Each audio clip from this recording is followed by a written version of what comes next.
ഇത് മലയാളം ഗ്രാമറിൻ്റെ 8ാമത്തെ ഭാഗമാണ്, പാർട്ട് 8. ഇനി നമുക്ക് പ്രകാരമാണ് പഠിക്കുന്നത്. പ്രകാരം. ക്രിയാധാതു അർത്ഥം പ്രകടമാക്കുന്ന രീതിയാണ് പ്രകാരം. ക്രിയാധാതു അർത്ഥം പ്രകടമാക്കുന്ന രീതിയാണ് പ്രകാരം. പ്രകാരം എന്നാൽ രീതി അല്ലെങ്കിൽ മട്ട് എന്നാണ് അർത്ഥം. പഠിക്കുവാൻ മുടങ്ങാതെ പോകണം. പരീക്ഷ എഴുതാൻ കൃത്യസമയത്ത് ഹാജരാകണം. പഠിക്കുവാൻ മുടങ്ങാതെ പോകണം, അതാണ് രീതി. ഓക്കെ. സത്യം പറയണേ എന്നീ വാക്യങ്ങൾ നോക്കുക. അവയ്ക്ക് പിന്നിൽ ഒരു വക്താവ് അഥവാ പറയുന്ന ആൾ മറഞ്ഞിരിപ്പുണ്ട്. അപ്പം ഈ വാക്യങ്ങൾ നോക്കിക്കഴിഞ്ഞാൽ നമുക്ക് മനസ്സിലാവും അവയ്ക്ക് പിന്നിൽ ഒരാൾ പറയുന്നത് പോലെ നമുക്ക് തോന്നുന്നുണ്ട്. അതായത് വക്താവ് നിർദ്ദേശിക്കുന്ന പ്രവൃത്തിയുടെ സ്വഭാവവും അതിന് പിന്നിലെ മനോഭാവവും പ്രകടമാക്കുന്ന മട്ടില് ക്രിയാധാതു അർത്ഥം പ്രകടമാക്കുന്നതാണ് പ്രകാരം എന്ന് പറയുന്നത്. നമുക്ക് കുറച്ച് ഉദാഹരണങ്ങൾ നോക്കാം. പലതരത്തിൽ നമുക്ക് പ്രകാരത്തിനെ തരംതിരിക്കാം. പ്രധാനമായും 6 വിധമാണുള്ളത്. നിർദ്ദേശക പ്രകാരമാണ്, നിയോജക പ്രകാരം, വിധായക പ്രകാരം, അനുജ്ഞായക പ്രകാരം,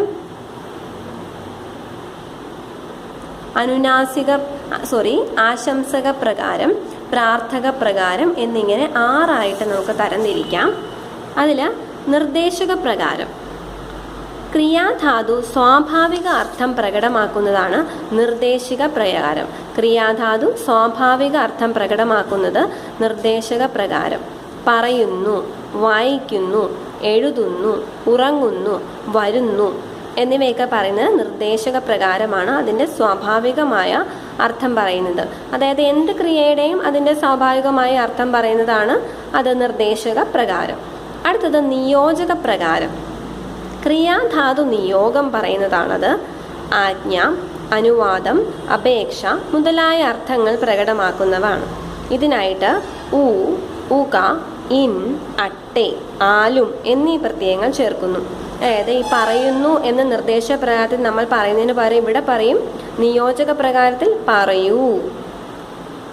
വായിക്കുക, വായിക്കുക എന്നുള്ളത് പ്രധാനമായിട്ട് പറയുന്നത് വായിക്കുക, നീ വായിക്കുക.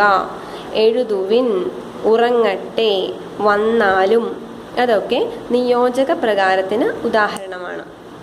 അടുത്തത് വിധായക പ്രകാരം. ഇതിലെ ക്രിയാധാതു വിധിയാണ്. കൃത്യം, ശീലം മുതലായ അർത്ഥങ്ങൾ പ്രകടമാക്കുന്നതാണ്. അതിൻ്റെ പ്രത്യയം അണമാണ്. പറയണം, സത്യം പറയണം, വായിക്കണം, എഴുതണം, ഉറങ്ങണം, വരണം എന്ന് പറയുന്നത് വിധായകം. അപ്പോൾ ണം ചേർന്ന് വരുന്നതെല്ലാം വിധായക പ്രകാരം. അടുത്തത് അനുജ്ഞായക പ്രകാരം. ക്രിയാധാതു സമ്മതം എന്നർത്ഥമാക്കുന്നതാണ് അനുജ്ഞായക പ്രകാരം. അതിൻ്റെ പ്രത്യയം ആം എന്നാണ്. പറയാം, വായിക്കാം, എഴുതാം, ഉറങ്ങാം, വരാം എന്നിങ്ങനെ നമുക്ക് തരംതിരിക്കാം. അടുത്തത് ആശംസക പ്രകാരം. ക്രിയാധാതു ആശംസയുടെ അർത്ഥം പ്രകടമാക്കുന്നതാണ് ആശംസക പ്രകാരം. അത് ആ പേരിൽ നിന്ന് തന്നെ വ്യക്തമാണ്. പ്രത്യയം അട്ടെ, നന്മ വരട്ടെ, മംഗളം ഭവിക്കട്ടെ, വിപ്ലവം ജയിക്കട്ടെ, ഇതെല്ലാം ആശംസക പ്രകാരമാണ്. അടുത്തത് പ്രാർത്ഥക പ്രകാരം. ക്രിയാധാതു പ്രാർത്ഥനയുടെ അർത്ഥം പ്രകടമാക്കുന്നതാണ് പ്രാർത്ഥക പ്രകാരം. പ്രത്യയം എ എന്നാണ്. ദൈവമേ രക്ഷിക്കണേ, വല്ലതും തരണേ, ഇതെല്ലാം ഒരു പ്രാർത്ഥനയാണ്. ക്രിയാധാതു പ്രാർത്ഥനയുടെ അർത്ഥം പ്രകടമാക്കുന്നത് പ്രാർത്ഥക പ്രകാരം. അതായത് നിർദ്ദേശക പ്രകാരം, നിയോജക പ്രകാരം, വിധായക പ്രകാരം, അനുജ്ഞായക പ്രകാരം, ആശംസക പ്രകാരം, പ്രാർത്ഥക പ്രകാരം എന്നിങ്ങനെ 6 വിധമുണ്ട് പ്രകാരം. Thank you for watching the video. If you like this video, please share this and please subscribe to my channel. Subscribe ചെയ്യുന്നവർക്ക് എല്ലാ വീഡിയോസിൻ്റെ പുതിയ വീഡിയോസ് വരുമ്പോൾ അതിൻ്റെ അപ്ഡേറ്റ്സ് ഇൻബോക്സിൽ തന്നെ കിട്ടുന്നതാണ്.